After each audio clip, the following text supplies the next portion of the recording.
继瑞典与芬兰之后，北约又盯上新目标，格鲁吉亚会加入北约吗？3月7号，瑞典加入北约后，成为北约第32个成员国。北约在苏联解体后，经过多次扩张，已经将边界扩展至俄罗斯家门口。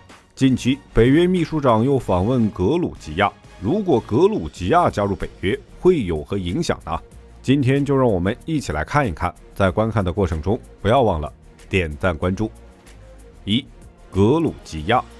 格鲁吉亚位于南高加索地区，其北部是俄罗斯，东南和南部是阿塞拜疆和亚美尼亚，西南部是土耳其，西部濒临黑海。该国面积 6.97 万平方千米，人口大约 373.6 万。格鲁吉亚多山地，山地面积占全国面积的2/3，其海拔多在1000米以上。其北部是大高加索山脉，南部是小高加索山脉，全国仅有 13% 的国土为低地。格鲁吉亚矿产资源较为缺乏，储量较为丰富的是锰矿，约为 2.2 亿吨，品质较高，主要分布在临近库塔伊西市的恰图拉。格鲁吉亚大小高加索山脉之间的低地平原具备很大可能储藏有石油。根据测定，该国西部、东部和黑海沿岸发现储量可观的石油和天然气，其石油约 5.8 亿吨，天然气1520亿立方米，但是开采难度较大。格鲁吉亚的首都是第比利斯，该市面积726平方公里，人口超过117万。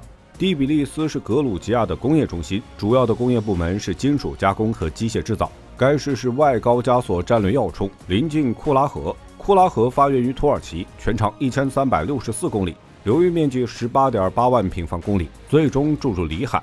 该河流阿塞拜疆的耶夫拉赫以下河段可通航，通航里程大约539公里。格鲁吉亚的第二大工业城市是库塔伊西，面积约70平方公里，机械制造、化工、纺织、食品加工等是其重要工业部门。2022年，格鲁吉亚的 GDP 为206亿美元，同比增长 10.1%。该国的经济支柱有农业、采矿业、旅游业、能源行业。格鲁吉亚的自给农业拥有该国超过 55% 的劳动力，其产值约占 GDP 的 8.1%。该国 85% 以上的耕地用于粮食生产，主要的粮食作物是小麦和玉米。格鲁吉亚所在的高加索地区盛产葡萄，该国的葡萄酒曾是前苏联的国宴酒。2023年，格鲁吉亚的葡萄酒出口额为 2.59 亿美元。旅游业为格鲁吉亚提供了 19.4 亿美元的收入，占该国 GDP 的 6.7%。格鲁吉亚的319条河流与多山的地形为该国提供了丰富的水电资源。水电的开发使该国成为高加索地区最大的电力出口国。2023年，格鲁吉亚的外贸总额为 215.3 亿美元，同比增长 12.5%。该国最大的贸易伙伴是土耳其，其次是俄罗斯和中国。北约考虑邀请格鲁吉亚加入。北约成立于1949年8月24号。北约成立的主要目的是遏制以苏联为首的东欧国家的发展，同时与马歇尔计划相配合，维护美国在欧洲主导地位。苏联解体后，北约已经失去了针对目标，但是很快北约就将俄罗斯作为下一个打击对象，不断违背不再东扩的承诺。截止到现在，北约已经拥有32个成员国。俄罗斯的欧洲邻国中只剩下白俄罗斯、乌克兰、格鲁吉亚、阿塞拜疆、摩尔多瓦等国未加入北约。作为一个军事组织，北约在2023年举行了130次联合军演，各成员国本国范围内的军演1029次。2024年初，北约有18个成员国的国防开支占 GDP 的 2%。2023年，北约国防开支总额约为 1.1 万亿美元，同比实际增长 11%。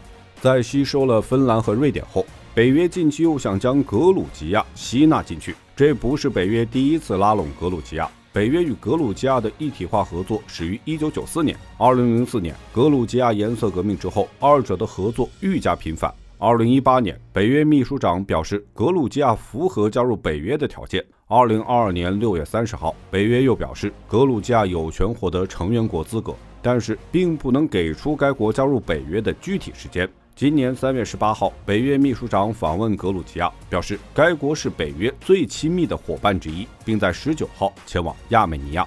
现在俄乌冲突还在持续，乌克兰甚至要求在格鲁吉亚开辟第二战场，要求其对俄宣战，但是格鲁吉亚并不想接茬。北约此时趁机拱火，宣称只有加入北约获得集体自卫权，格鲁吉亚才能抵御俄罗斯的侵略。